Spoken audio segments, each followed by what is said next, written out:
Hallelujah. We welcome you, all our viewers of River of Love. Hallelujah. We welcome you this morning to our service on Sunday morning service, celebration gospel service. You get ready to be mightily blessed and visited by the Spirit of God, even right where you are, even in your homes. If you are following us from overseas, we welcome you to come and visit us when you are in Malta. We will make sure that you will be blessed, welcomed, loved, and received. And I will surely believe that when you come, you will never be the same again. In Jesus' name. Grab your Bible in your hand. Hallelujah. And say this with me. Say, Father God, thank you for your word. Prepare my heart to receive your incorruptible seed to change me, heal me, and transform me. I honor your word, oh God, and I thank you for your goodness. I receive understanding, I receive revelation, and I will never be the same again. In Jesus' mighty name, amen. You may be seated. Praise God. I want you to go to the book of Romans, chapter 12. I'm about to read a scripture to you that many of us know by heart. Many of us. So imagine that you've never heard it before, because this is this word is so used. It's very common, very easy to skip something key and crucial in what God is speaking. Brothers and sisters, in the kingdom of God, there are seasons. Everybody says there are seasons. And God speaks with seasons. Do you understand? Hallelujah. And right now, the Lord is saying to His church, God is speaking to His people. And God is speaking to River of Love. You are River of Love. Everybody say, I'm River of Love. Hallelujah. God is speaking to His people about building the altar.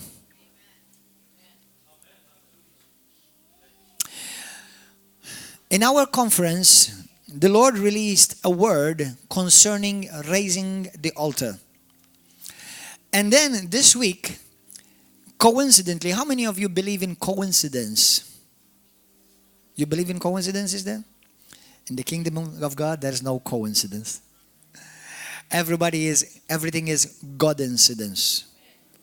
So there is no coincidence in the kingdom of God, because when you hear the Spirit of God speaking the same messages through different mouths, you better pay attention.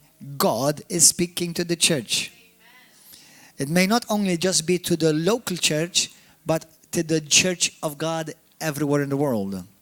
You know, when I started talking about honor a few weeks ago, God incidentally, at least two other well-known ministries all over the world were speaking about honor. And I promise you, it's not because I tried to imitate them, and I even did not hear their messages. But it's because God is releasing the same word at that season. Brothers and sisters, everything that God is doing is a preparation for what's about to come. Amen. And how many of you that Jesus Christ is coming for a glorious church? Amen. Jesus is coming for a glorious church. And everybody say this with me. I am that church. Yeah, we are that church. I'm not telling you just River of Love at that church of God everywhere in the world. But so God is preparing His church. And right now, you see, brothers and sisters, listen to this. Jesus Christ is coming for a glorious church. So what I can see from at least 2 years back, God speaking to us about divine alignment, divine order. God has been speaking to us about honor in family, honor in our finances, honor in the church, honor. Go and listen to those messages if you have not followed them. There are many things that God has spoken to us about. God spoke to us about covenant, to remember covenant, that we're people of covenant. Now the Lord is speaking by the Holy Spirit about building an altar. Do you know what God is doing? Are you aware of what God is doing? How many of you have a glimpse of what God may be doing in the world right now? He is preparing the church for an invasion and a flood of His glory to flood His church. Amen? So now, God is speaking to the church about altars. Altars.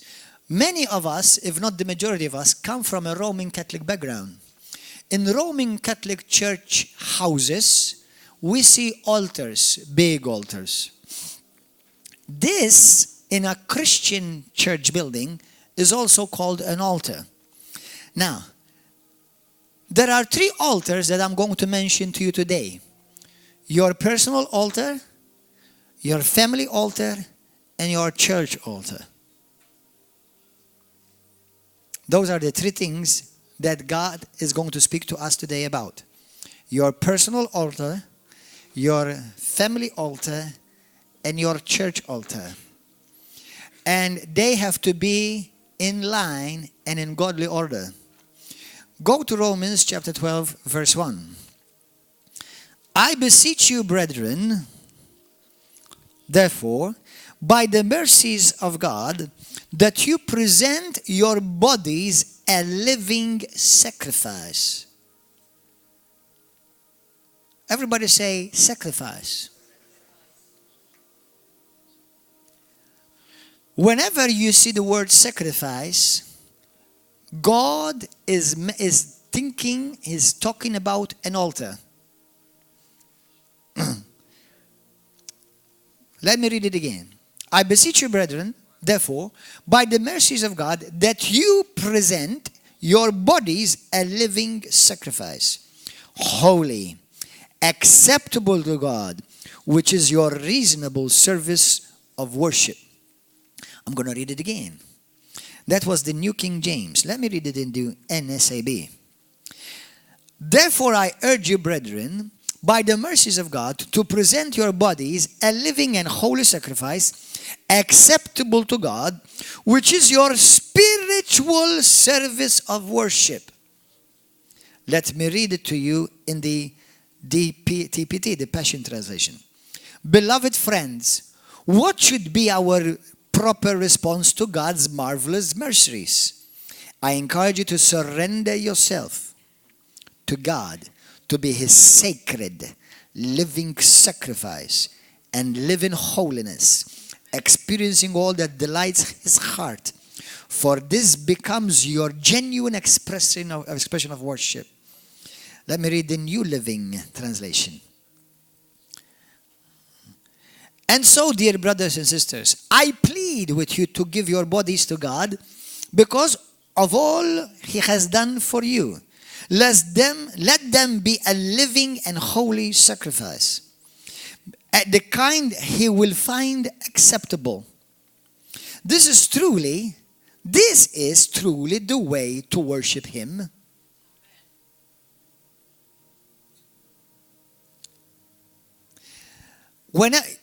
Whenever you speak with people about worshiping God, many people think that worship is about a song. Worship is our life that we are called to. In the book of John, chapter 4, if you want to go there and see it quickly, John chapter 4, verse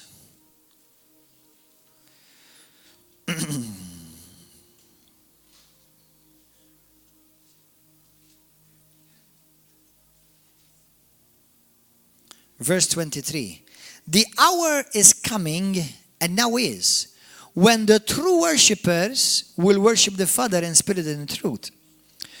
For the Father is seeking such as to worship Him. So we know that the Father is looking for true worshippers. But He does not tell you what is a true worshipper there, or how to truly be a true worshipper. He simply tells you this is what He's looking for. Okay? Now, He then says, God is spirit, and those who worship Him must worship Him, worship in spirit and in truth. But how many of you understand that? Many people don't understand what that means. So Romans chapter 12 verse 1 is saying to you, you worship God by laying your life on the altar. That's how you worship God. By laying your life on the altar. In all of the history of Israel is surrounded with the altar. When God built the temple, so the tabernacle of Moses, the temple of Solomon, the first thing that was established and raised up was the altar. You see, many of us today, many churches today, what they do, which is, I'm not telling you it's wrong, because although the principle remains, the system, the method changes. In the kingdom of God, methods change, principles don't. Did you understand that? Methods change. The principles don't, because they're principles of the kingdom. They're eternal principles. So there is a principle in the kingdom. It's called the altar.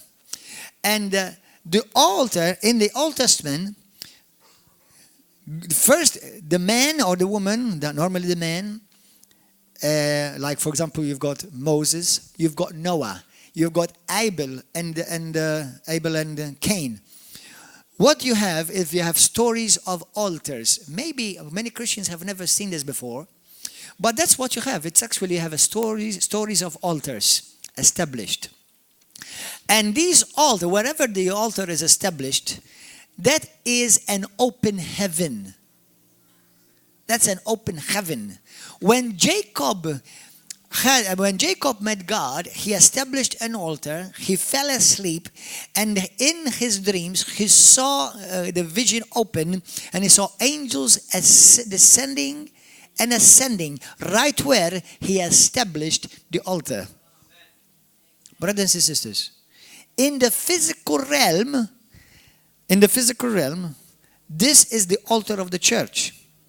In the spiritual realm, River of Love is the altar in Malta. Now, I'm about to tell you certain things. Not every church is God's altar. In Joshua 22, when the people of God were taken out of slavery and God brought them to the land of Canaan, go and read and study well Joshua 22. What you see is this, that the tribe of Gad, the tribe of Gad, Manasseh, and Ephraim. That's right, Ephraim. Ephraim. What they did is, because they were on the other side of the river, they put up an altar, and all the other tribes took it against them because they said, "What are you doing? How can you do this? You're building an altar different from where God established his altar?" They said, No, we're not building an altar. He said, all we're doing is we're building a memorial. Brothers and sisters, listen to this.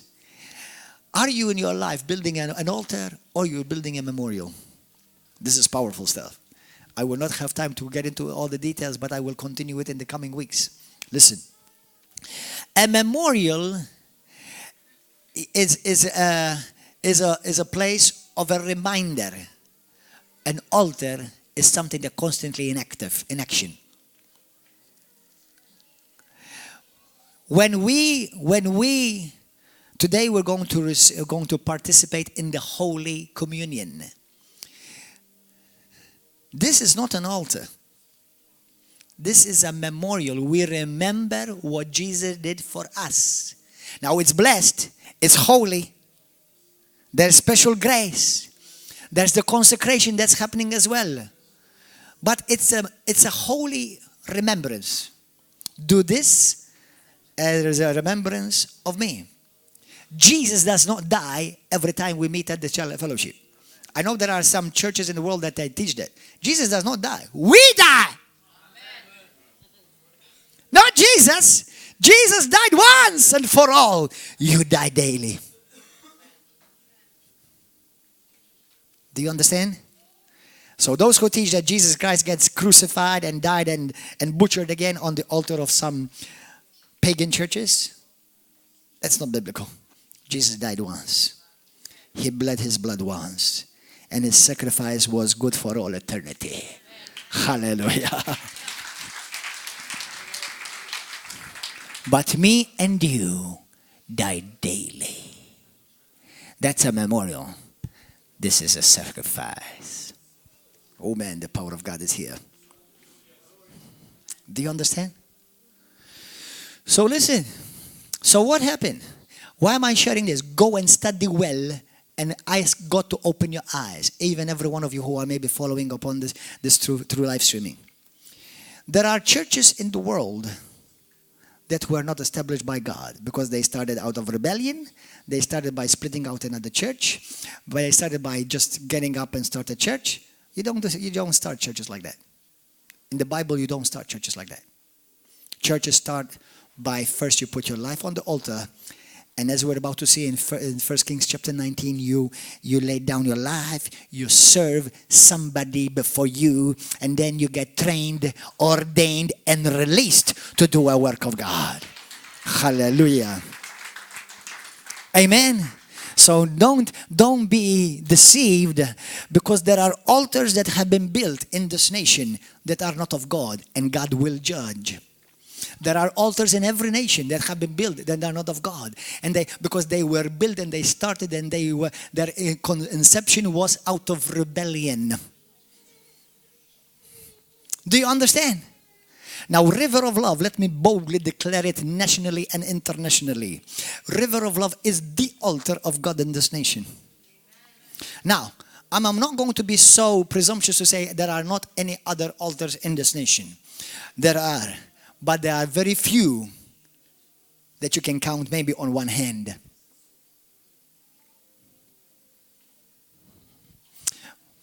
God will deal with them like he has already done with many.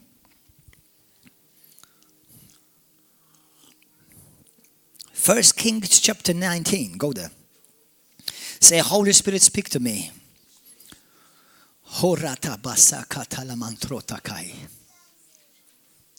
Thank you, Father. 1 Kings chapter 19. 1 Kings chapter 19.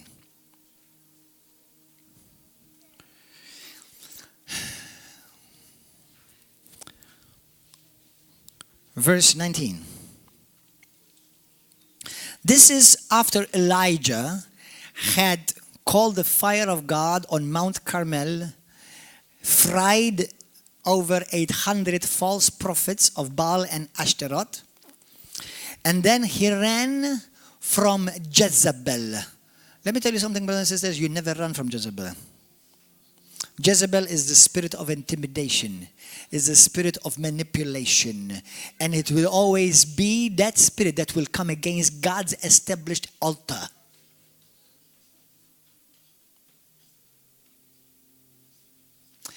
Listen to me. An altar can be a literal altar. In the Old Testament, always built with stones that have not been cut with tools. You and I are living stones, not made by man's hand. We have been carved by God himself. Hallelujah. One, in the natural. An altar is also a place and a designated place where an altar of prayer and worship have been raised up in a nation, sent by God, by sending a man sent by God. Do you understand? Normally, that man is either an apostle to that nation or a pastor. Generally, he fluctuates, or they fluctuate, or in both offices. Because it's establishing new godly work from inception. Okay? An altar is also a person. The Bible talks about how our heart is the altar of Christ. The altar. The Bible talks us that Jesus Christ, that in our hearts, in us, there is a Spirit of God that dwells. Okay? So our heart, when you meet, in this body, this is where you meet God. You don't meet God in your nose. You don't meet God in your ears. You meet God in your heart. So that's also your altar. Okay? So, but listen to this. How many of you, when you became a Christian, all hell broke loose against you? Do you know why? Because Satan hates altars. Satan hates all that. Because you became an altar, now you became a threat. Because the altar is the access point on earth of heaven. Is heaven access point on earth. You are that access point on earth. Are you understanding this? This is powerful. The anointing is here. Are you feeling this, something, brother? Because I have goosebumps in every inch of my body. Hallelujah. The altar is heaven's, everybody say it. The altar is heaven's access point on earth. It is the access point of the supernatural and divine meeting the natural. So heaven will fight you. Heaven hates it because now you became a tabernacle of God. You understand? And the world and the religious will not have a clue what you're talking about because these things are understood by the Spirit of God. Amen? So, the altar is the place that God has accepted to meet you. The altar is the place where God has accepted and qualifies to meet God. The altar is where God's voice is heard. Where do you hear God? In your heart. Where do you hear God as a people, not as an individual? From the altar. Why people, for example, we've had several people maybe demon possessed. The moment they start drawing to this place, they start manifesting. Why? It's not just because of the wood.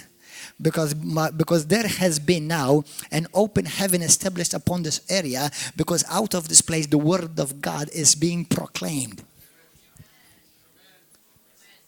Do you understand? Now, I'll say it again. You are an altar. God desires for you to have and establish the altar in your home.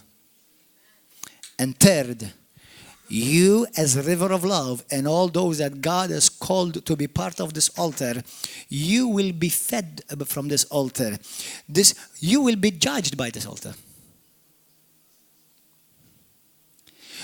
Your blessings, your future, your ministry is attached to this altar. I'm not talking about this wood. I'm talking about the concept, the spiritual concept. Do you understand? Hallelujah. So, you have to understand, the altar is the place where you married God, because it's the place of covenant. Amen? Hallelujah. First Kings 19, go there quickly. Verse 19. So this is now God who told Elijah to go and anoint Elisha. Okay? So he departed from there and found Elisha, son of Shaphat, who was plowing with 12 yoke of oxen before him, and he was with the 12th. Then Elijah passed by him and threw his mantle on him. What did he do? Listen. Elijah took his mantle and he threw it over Elisha. What does that represent? That represents the anointing that was upon the Elijah came upon Elisha. And he left the oxen and ran after Elijah and said, "Please let me kiss my father and my mother, and then I will follow you." Isn't that similar to what Jesus said? He says, if you want to follow me. And then Jesus spoke about in Luke chapter 11. Chapter 14. He said, some came to him, "Lord, I will follow you, but first let me go and get married. Lord, I will follow you, but first let me go and bury my father." Do you understand? So it's very similar. There's a lot of parallels here. And Elijah said to him, go back again, for what have I done to you? What have I done to you? Oh. So Elijah turned back from Elijah, and took a yoke of oxen and slaughtered them and boiled their flesh using the oxen's equipment and gave it to the people, and they ate. Then he arose and followed, not he arose and opened a church. He arose and followed Elijah and became the servant of the man of God. I already preached to you about a couple of weeks ago about that. If God has called you somewhere, God will always first call you to serve somebody. Always. Oh, because it's very easy for somebody to say, oh, well, I love God, that I serve God. Well, God does not need your service. God knows that his people need to be served. He doesn't need your service. What you do about how you serve your brother and sister, how you serve the man of God that you sit under, that's how God is testing you. Let me see how you're serving me. But Lord, I don't like my pastor. You're not serving him, you're serving me. But Lord, I don't like the elder. I don't like the leaders. You're not serving them. You are serving me. You serve them as you are serving me. They're not going to be judging you. I will be judging you how you've served your pastor and how you served the man of God. And if you want to be a candidate for the double portion, then you better die. Forget your opinion. Forget about what you think. Just do it for me. Because the anointing is not going to come from man, it's going to come from God. But it will come based upon how you serve men. This is not popular with many Christians. They think that just because they love Jesus and they said the salvation prayer, now they're a candidate for service of God.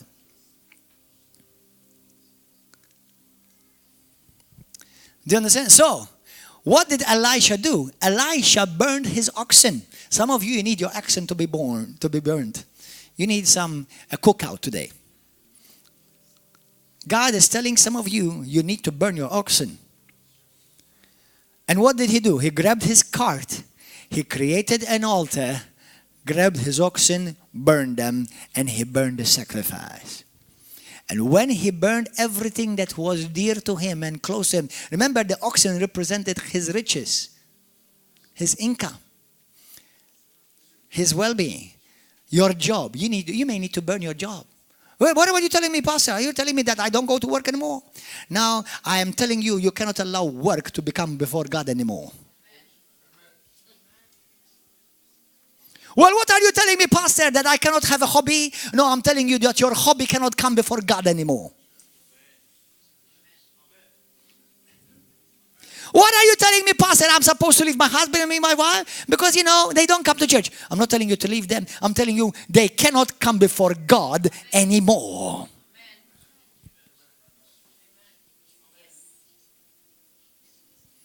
Do you understand? Hallelujah. So, now God anoints Elisha not to do great ministry, but to serve the men of God. And we learned that. How there was a time he served, and there was another time when the double portion came upon his life. Go and listen to the other messages on YouTube that I've had in the past few weeks. Hallelujah. Go to the book of Isaiah 56.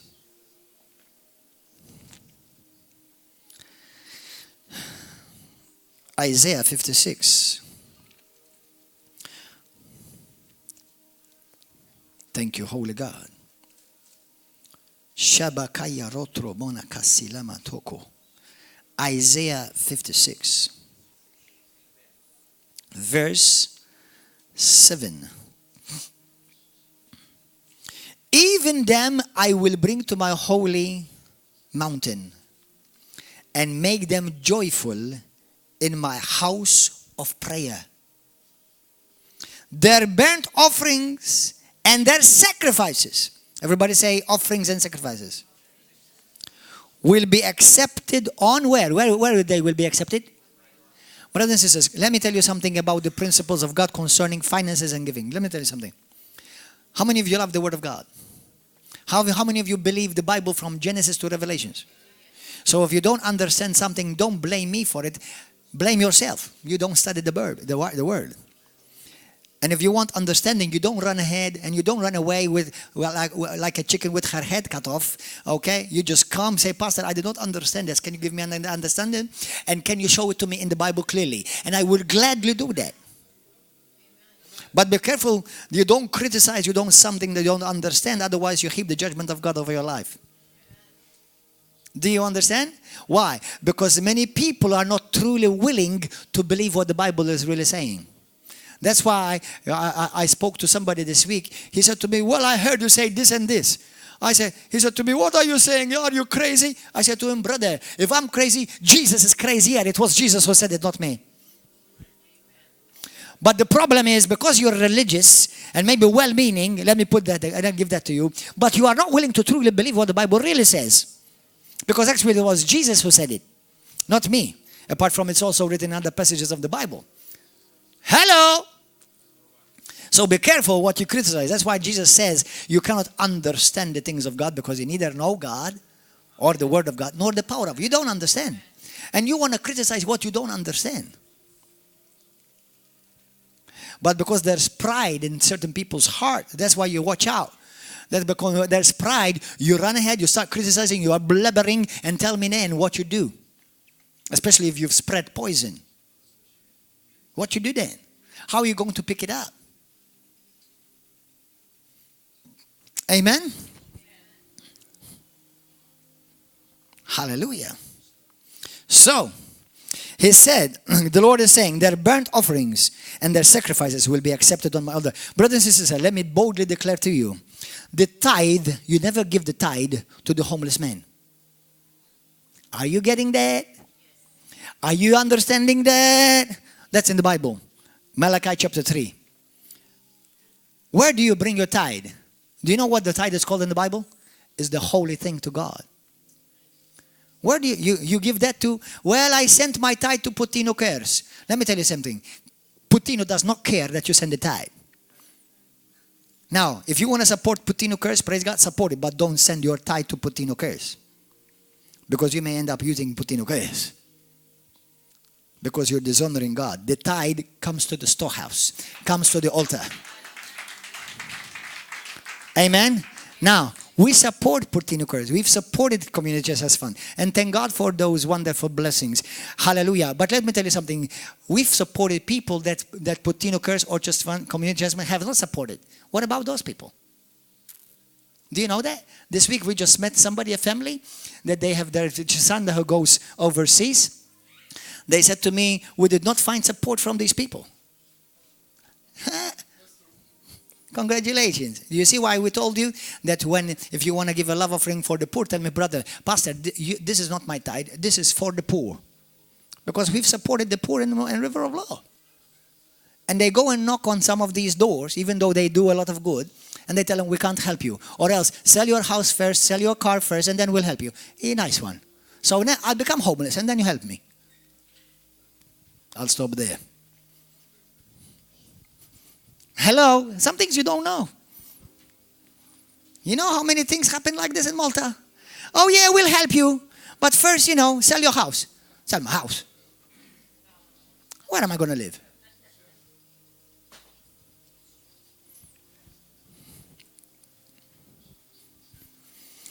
That's another thing. So, brothers and sisters, don't dishonor God. You bring your tithe to the storehouse, to the altar. The storehouse is where the altar is. That God feeds and speaks prophetically by seasons to the people of God. Amen? Hallelujah. So, their burnt offerings and their sacrifices will be accepted where? Where? On my altar. The sacrifices are accepted, Pastor. Oh, I sacrifice a lot. I stopped smoking. That's not a sacrifice. That is called wisdom, taking care of your own health. So they don't get sick and then you ask me to pray for your healing. Hello? Do you know the sacrifices? Apart there are financial sacrifices, apart from that. But what about the sacrifice of from now on, from this day forward, your opinion dies? Oh, no. Are you telling me that I don't have any right anymore? No, because dead people don't have rights.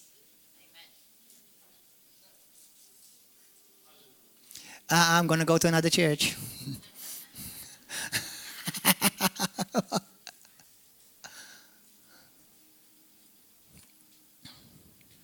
Their burnt offerings and their sacrifices will be accepted on my altar. For my house, listen to this, shall be called the house of prayer for all nations. So what does this altar represent? What does the altar in your hand represent? What does the altar in your house represent? Is the place where you meet God in prayer. Do you understand? Brothers, a good Christian, listen to me carefully and try to understand spiritually what I'm about to tell you. A good Christian, a powerful Christian, is not determined by how much Bible he reads. It's not how much money he gives, how many courses he attends. A good and mature and powerful Christian will always be a man or a woman of prayer. Hallelujah. Why do you think I tell you, God Almighty tells you, come and pray with the church? Why? Because that church, if the church has been established by God according to godly order, in that place there is the altar of God. That's why when we pray, we come here and pray. Why don't we go and pray in the coffee shop? God won't hear us there. There are prophetic, spiritual principles. You can pray everywhere. But when we come as a church, we gather where? Around the altar. Do you understand? Because there is an open heaven here. That's why when we invite people forward, you are coming. That's why I told you, come to the front seat. Don't stay at the back. Because you are drawing closer to the altar. Believe it or not, even though we've had people even just walk out of, we've had 2 times or 3 times people just walk the door. Chevrel's mother, the first time she came, she walked into the door and she started feeling bad. The Spirit of God was already stirring her up because there were issues in her life. Today she's a mighty woman of God. Hallelujah. We had one other woman who came and started manifesting right downstairs. Why? Because the Spirit of God is in this place, in this Let me tell you something. The Spirit of God, the anointing is on this geographical place. I'm telling you. I'm telling you.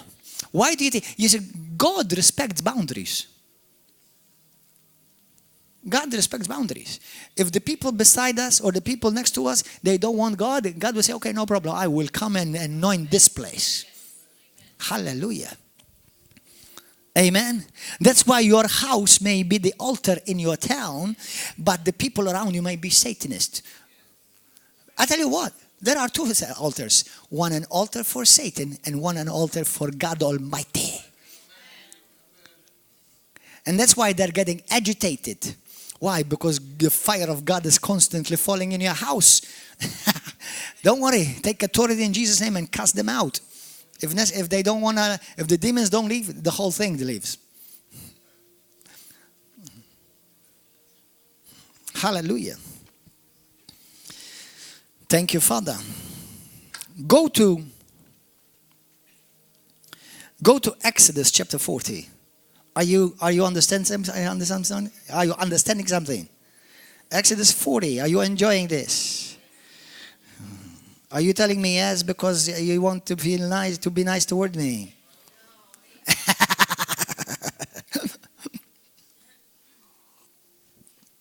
This is a very interesting scripture. You shall anoint, verse 10. You shall take the anointing oil, and anoint the tabernacle and all that is in it, and you shall hallow it and all its utensils, and it shall be holy. You shall anoint the altar of the burnt offering and all its utensils, and consecrate the altar, and the altar shall be most holy. Brothers and sisters, in your life, your most holy is your heart. In your home, your most holy place is the place where you meet with your wife, your husband, your children, and you gather and pray together. That's the most holy. In the church, you as a family, as a church, this is the most holy place. And God wants to raise three altars for sure. One, make sure that you raise your altar in your life. Every day, spend time with God. Read the word, worship Him, pray in the Holy Ghost. 2, if you can every day, if you can't at least every day, at least do it at least once a week with your family. Call your sons, call your daughters. Let us gather around the altar, a table or a sofa, it doesn't matter. But let's get together here and let's pray. Let's have communion together. What you're doing, you're establishing an altar in your home. Hallelujah. Praise God. And then when you come to church, and make sure you don't miss church. Hallelujah. Why? Because church is not because it's a place where I go. It's a place where I meet God. But do I need to come there to meet God?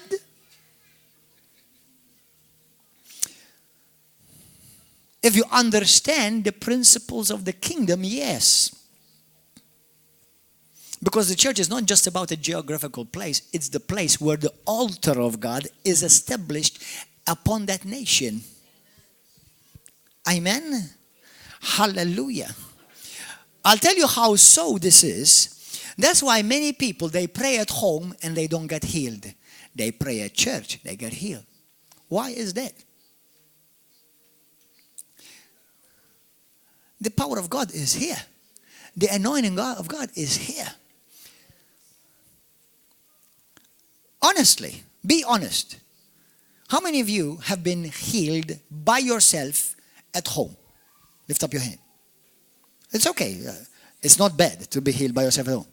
But how many of you were healed when you came to church? You were healed. God touched you here. The majority of you. Why is that? Is that a coincidence? Now, obviously, God has called us to a life of faith. So, obviously, because you're in a relationship, you must have that maintained well in your life. But because there is the altar of God built here. We pray here every day. We pray here every week. We have prayer every day in this church. Amen. What is happening? Here has been an altar. An open heaven has been established here. Why a person will not manifest outside, but they will walk out in here and they will manifest? Because the altar is here. And the altar is where? Where God is. Where God meets man. Hallelujah. Glory. Thank you, Jesus. I'm enjoying myself. I'm having fun. Amen. I'm enjoying the Word of God. How many of you love the Word of God? Thank you, Jesus. Let me share this with you. The altar represents the point of where you meet with God. Write down these points. It's the place where you meet God. The altar is the place, as we read, that God calls acceptable by Him, where He meets you. Where He meets you. It is the place where you make a covenant and keep your covenant with God. It's the place where your flesh dies. Because the altar will require of you a sacrifice. Go to 2 Corinthians quickly. 2 Corinthians quickly. Chapter 2. So, if you want to benefit of the altar, you bring a sacrifice. Number one, you must bring yourself. You bring yourself. You bring your life. On the altar, you must lay your opinion. You must lay your unforgiveness. You must lay your offense. You must lay your greed. You must lay whatever your vice, your bad habits. You must lay them. Because on the altar, you die. But I'm about to tell you something that's about to shake and rattle every bone in you. And it's going to take you and leave you this place. Hallelujah, you're going to go out dancing in the street. Are you ready for this? Hallelujah. Go to 2 Corinthians chapter 2. How many of you have never heard teachings about the altar? Lift up your hand. You've never heard teachings about the altar. Lift up your hand. Come on, let me see. That's the majority of you. Now, listen, I'm not telling you that you haven't heard because maybe others have done a bad job. The Bible is inexhaustible, okay? The Bible is inexhaustible. Even one scripture, you can preach from it for a whole 1 year. Because there's so much revelation. If anybody comes and tell you, I know the Bible, tell them, I like your joke. That's very funny. Because you're constantly growing in revelation. You don't stop growing. Hallelujah. I'm not telling you that we don't know anything. We know. But you're always growing. Hallelujah. That's why you be careful. You know what I have found out in my life? Certain people, including myself, I may have looked at certain things one way 10 years ago, but today I see it. 10 years ago, I didn't see it. Why is that? Because we are growing in revelation. Amen? Hallelujah. So, verse 2 Corinthians chapter 4:11.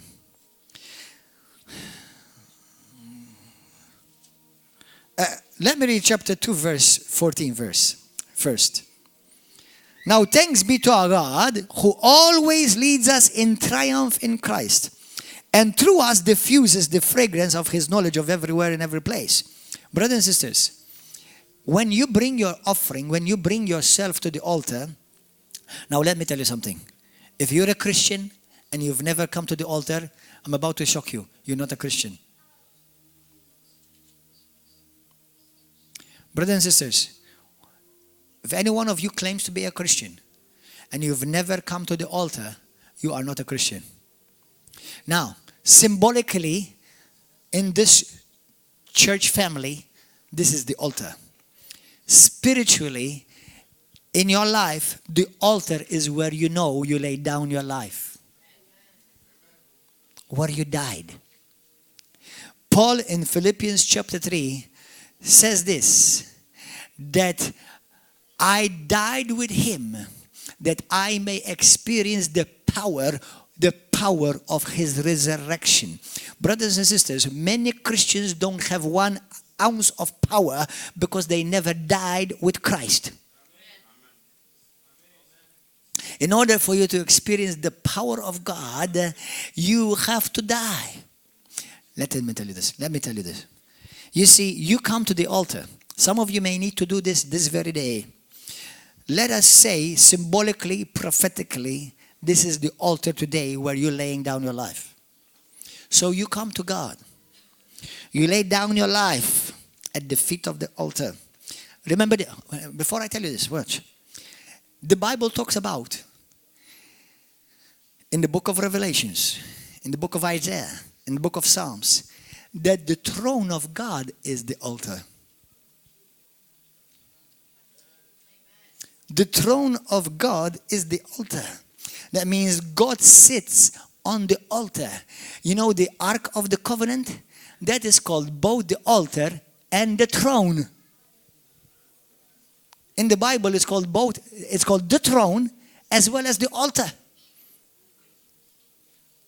In the book of Revelation, chapter 19, the Bible says that on the throne there was a slain, as if it is slain from the foundations of the world.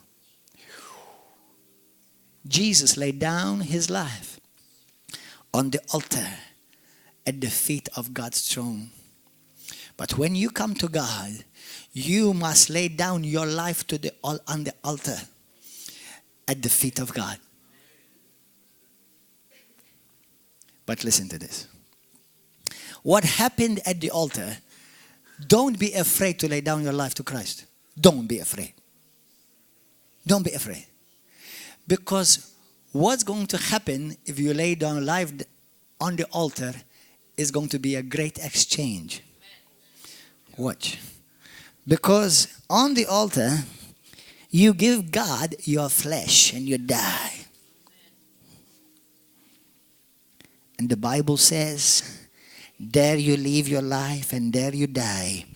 But then God goes with you. The power of God goes with you. The Spirit of God goes with you. Do you understand? If you want the Spirit of God to go with you, if you want the anointing of God to come upon your life, you have no other choice. Lay down your life at the altar. But you will not regret it, because now you're going to be raised up with the life of God. Hallelujah. Amen.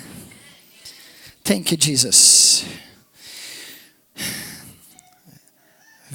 Chapter 4 now. Chapter 4 now. 2 Corinthians chapter 4, verse 11. Look.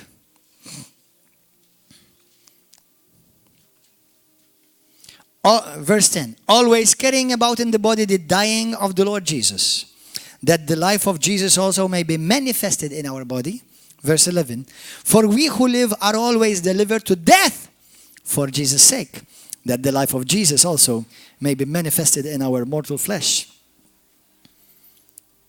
Did you hear that? How powerful that is? We die daily. Jesus died once. Hallelujah. You leave your flesh there and you go and pick up God's Spirit, God's presence, God's power. Everybody say this with me. Say, Lord Jesus, I want your presence to go with me. I want your power to fall on me.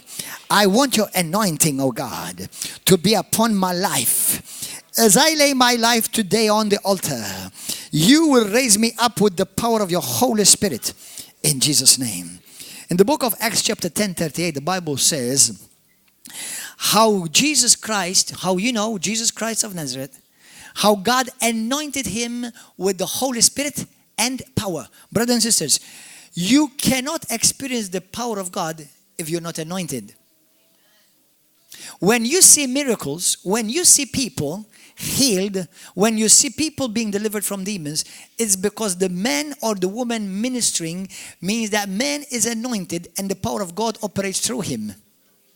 So wherever the anointing is, the anointing, I said to you about a couple of weeks ago, is heaven's substance. It's the nature of God manifesting over your flesh. Hallelujah. You have been smeared by God himself. That's why when you lay down your life on the altar, you walk out and they tell you, what happened? You look different. I am.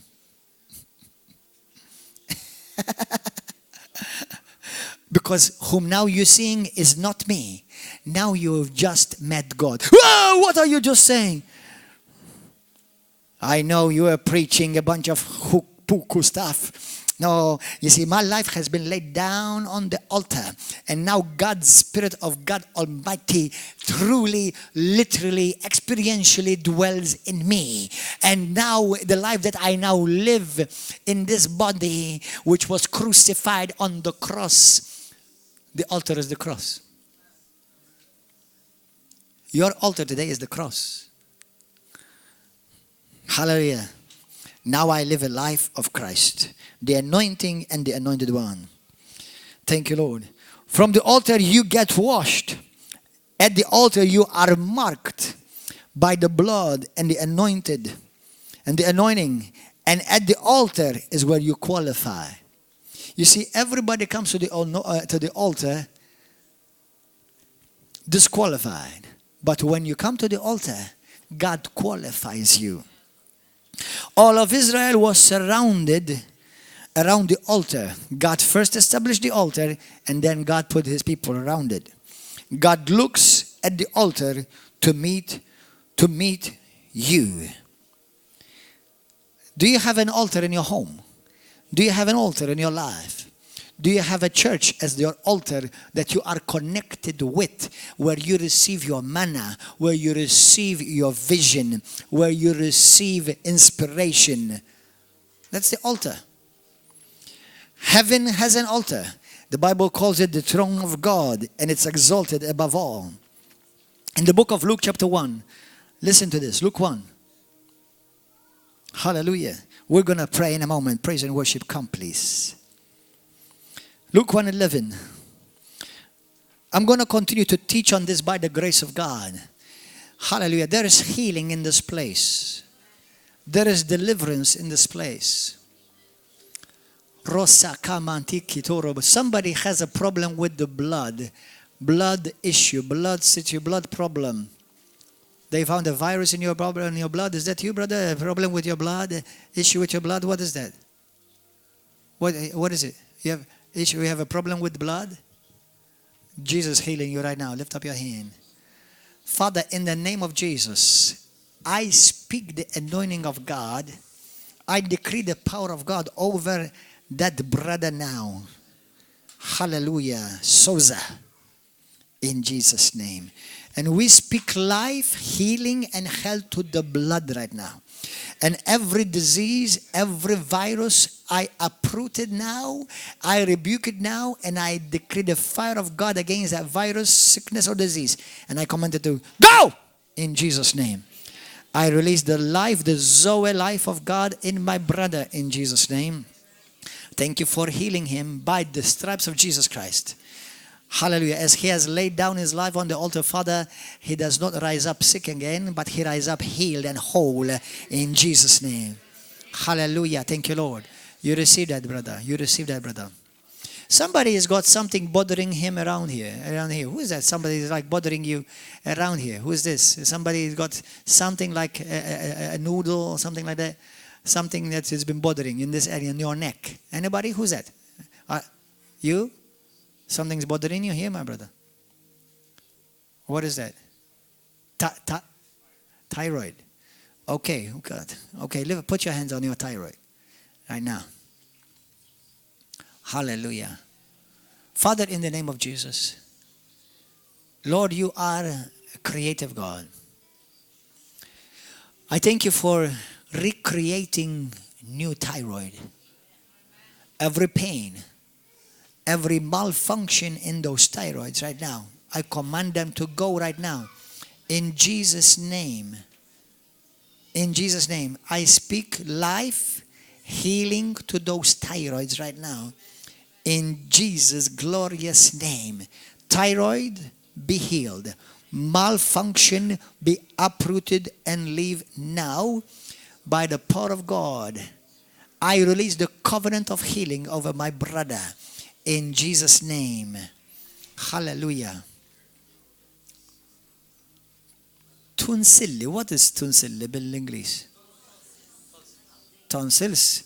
Somebody else have problem with tonsils though. Somebody else. Who is that? Who's that? Somebody got problem with tonsils? Tonsils? Tonsils? Like they hurt you every now and then. Anyone else? Anyone here? Don't be ashamed. Don't be shy. Anyone? Lift up your hands. Anyone? I just felt somebody suffered just from tonsils. Is that you? Hallelujah. Father, well, I thank you for whoever that is in Jesus' name. Healing comes, and let this be a sign to him in Jesus' name that you're a healing God. Hallelujah. Thank you, Lord. Thank you, Lord. Thank you, Lord. What did I tell you? Luke 1:11. The Bible says this. Look.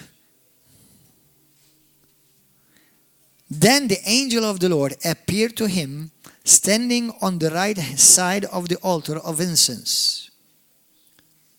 And the angel of the Lord spoke to Zechariah. Brothers and sisters, in the Old Testament, there are angels, and then there's the angel of the Lord. In the New Testament, after Jesus Christ was born, the angel of the Lord is no longer mentioned. Did you know that? Do you know what many theologians believe that the angel of the Lord was? He was Jesus. Because he was worshipped, he spoke words of authority, he commanded, he spoke from the I am, not rather than God said, I tell you do this, I tell you do that. And the angel of the Lord is a unique person in the Bible. And if you see, for example, the book of Judges, where the parents of Samson, they said, we've seen the angel of the Lord, and we've met God face to face many times. But anyway, what am I trying to say is this, is that the altar is where God releases his word of destiny to you.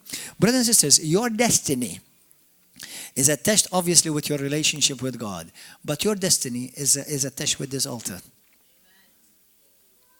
I'm telling you the absolute truth. That's why you be careful what altar you are attached to, as far as church I'm talking about. You have to have your own altar. You should establish your family altar, and you should be attached to a divine, godly altar. Hallelujah. The altar must be raised. Remember what we said? The altar is a place of prayer, where you pray, where you talk to God, but it's also where God talks to you. Let me share this, James chapter 2. That's why I encourage you guys to come on Sunday morning, even though if you come Saturday night, because they're two different services. The title may be the same. James chapter 2, verse 21.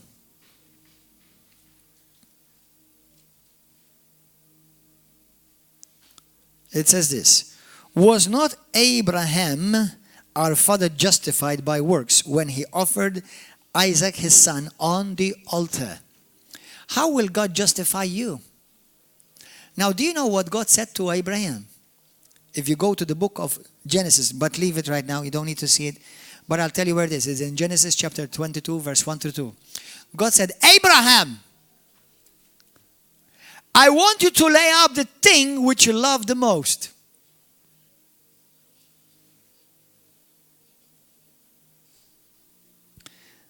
Why do you think Jesus said, if you want to follow me, you must deny yourself.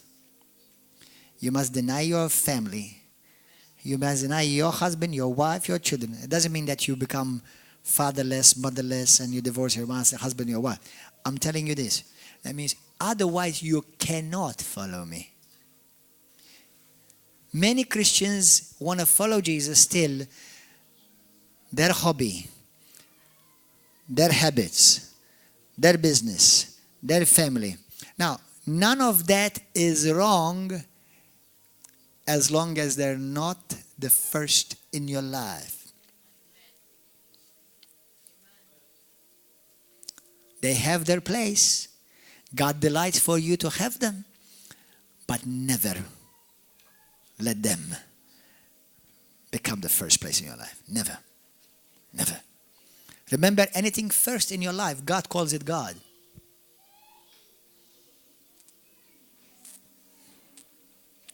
Anything that is first in your life, God calls it God. You shall have no other gods before me. You may have other gods after me. Now understand me well. You may have a car. You may have a job. You may have a career. But if the God of football, the God of money, the God of habit, the God of friends, the God of family comes before me, then I'm no longer your God. Do you understand that? If I was a Roman Catholic, I would tell you, Saint Mary cannot come before God. Saint Jude of the impossible cannot come before God. Amen. There's only one God that we worship. There's only one God I lay down my life to. And there's only one God that will raise my life again. None of the saints put together. Only God Almighty, Jesus Christ. Hallelujah. Hallelujah to the Lamb of God. Amen. Thank you, Lord. On the altar, we're about to finish and we're about to pray, is a platform to make contact with the realm of the Spirit where on legal grounds. That's a powerful script, a powerful verse. The altar is a platform where you make contact with the realm of the Spirit on legal grounds. It is the access point with the divine and the supernatural.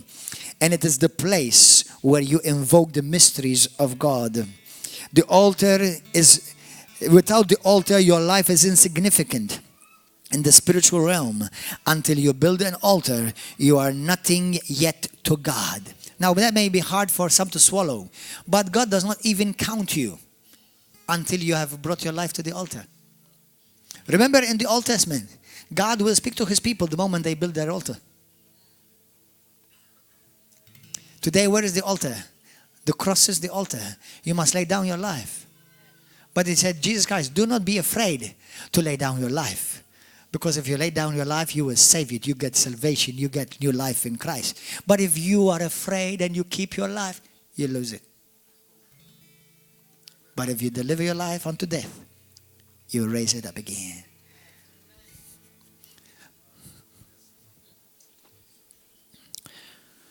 An altar is God's system of authorization. Brothers and sisters, what the altar gives you in the spiritual realm, listen to me carefully because we're about to pray after this. In the realm of the spirit, what the altar gives you is this: supernatural, backed up authority. Do you understand that? Satan knows whether you've built an altar or not. Satan knows whether your Christianity is just a confession of your mouth or a conviction of your heart. Satan knows. Satan knows the day you lay down your life on the altar. And Satan knows that you try to do Christianity your own way and you have not come to the altar. But remember this. The altar is the place of covenant. Brothers and sisters, listen to me.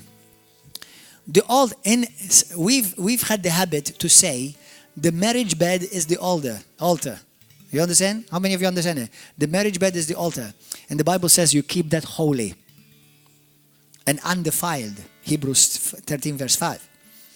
Now, on the night of marriage, what you do is you lay down your life on the altar. You gave your life totally to your wife.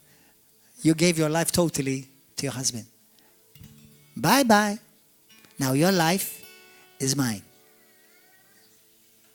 That's what Ephesians 5 says. The wife belongs to the husband. The husband belongs to the wife. With Jesus Christ, I belong to God. God is my God. He belongs to me. So because we're in covenant, everything that belongs to God now belongs to me. And He's got a lot. And everything that belongs to me belongs to God. And I have nothing.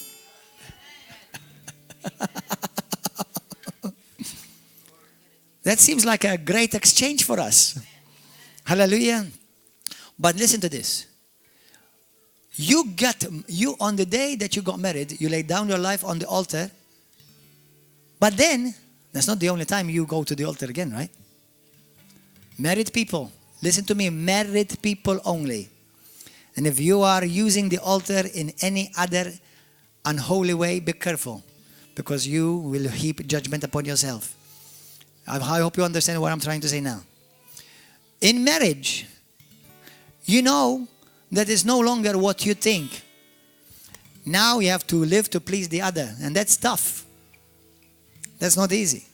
In marriage with God, we live to please Jesus. In marriage, I have to live to please my wife. Now, I failed my wife in the natural many times, including herself. We married people in the natural, we still fail each other. But as Christians, we must live to please each other. As a husband and wife, even more. But listen to this. On the day you sealed your covenant, that's when you lay down your life for her or for him. But that's not the only time that you go to the altar. You go to the altar regularly. And the Bible says, if you don't go to the altar regularly, you will open the doors of Satan to come in between you. 1 Corinthians chapter 7. Now what happened? Many Christians have laid down their life on the altar. But then they forgot. So now Jesus says, I want you to remember what you've done. Do communion. Remembrance. Go to church, fellowship. You are the church. You must be in fellowship. If you're truly the church, you must be in fellowship. So every time you hear the word of God being delivered to your spirit from the altar established by God, I'm speaking to you again and you get revived, you get rejuvenated, you receive life again. That's why the Bible says, do not forget the assembling, do not forsake the assembling of one another. Because that's called that you are in covenant with the altar, with the people of God. Now today, some of you, you tell me, Pastor, I need to lay down my life on the altar today. Because I've not laid down my life on the altar. I said the prayer, good. But if your life is not on the altar, you've got no power in your life. Satan does not fear you. But if your life is on the altar, Satan trembles at the mention of your name. But doesn't he tremble at the name of Jesus? That's always. But what about my name? Oh yeah, he will tremble if they say, Dennis, the anointed one. Don't bring him close. Stanley, the anointed one. No, don't bring him here. But I thought you were afraid of Jesus. But he is part of the body of Christ. And the Christ lives on the inside of him. Do you understand? Why? Because Satan recognizes covenant. And to Satan means that when you speak, God speaks. When you act, God acts. Because you're him. You and Christ are one. Philippians 1:21. For me to live is Christ. What is that? That's covenant. I lay down my life on the altar. Hallelujah. Are you ready now? Anybody in this place saying, Pastor, I am ready to lay down my life on the altar, and God will raise me up by his power and by his anointing. Anybody in this place say, Pastor, I want to surrender my life to Christ truly. Lift up your hand. Anybody else? Hallelujah. Those of you who lifted up your hands here, you're truly serious about this. I want you to not be ashamed or shy. Run to the altar right now. And run, come here, come, run, quickly. Come, run right now. And get on your knees. Get on your knees.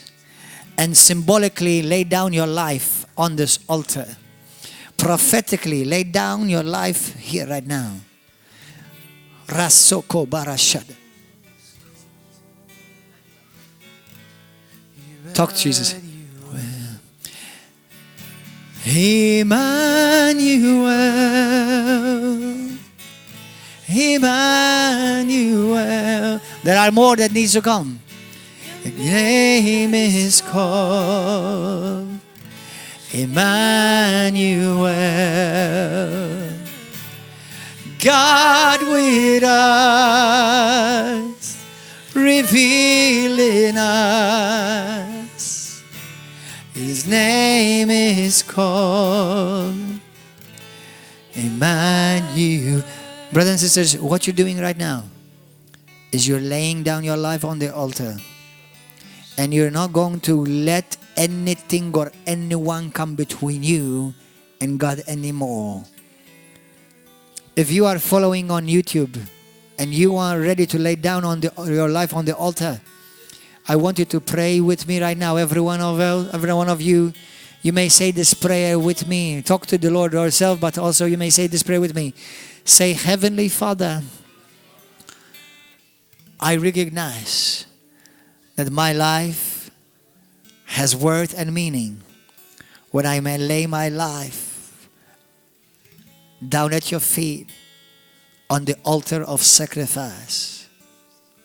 Jesus, I surrender my life. I yield myself to you, Father, so that from now on, it's no longer I who live, but it's now Christ who lives in me.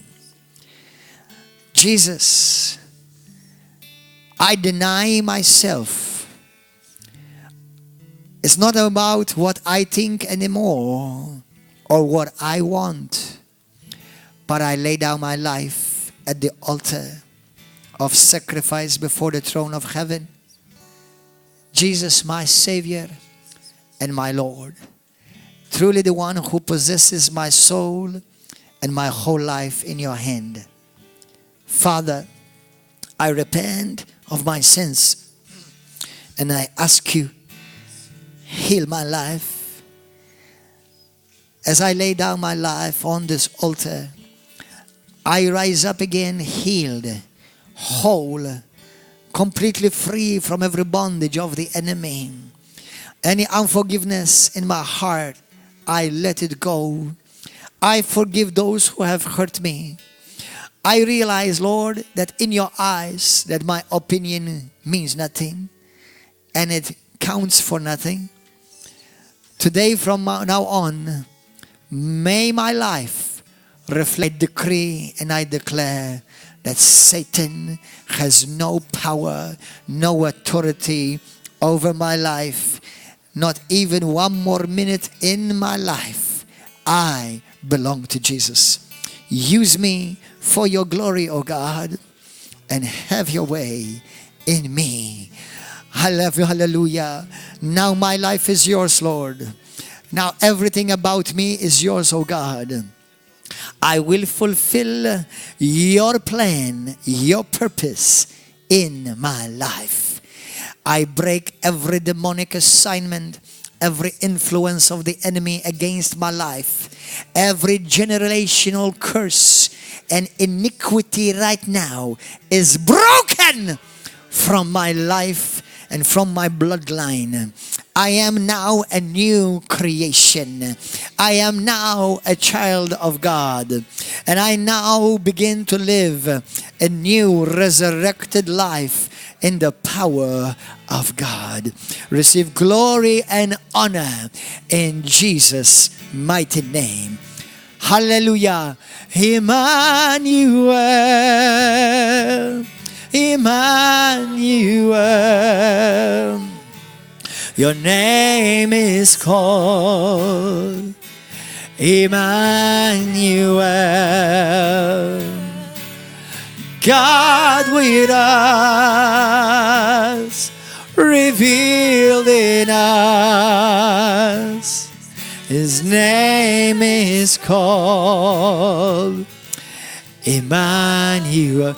Goodbye to all our YouTube viewers. God bless you. We'll see you next time. Come and join us every Wednesday and Saturday at 7 p.m. and 10 o'clock in the morning on Sundays. God bless you. May you live a new resurrected life today that you lay down your life on the altar. In Jesus' name, lift up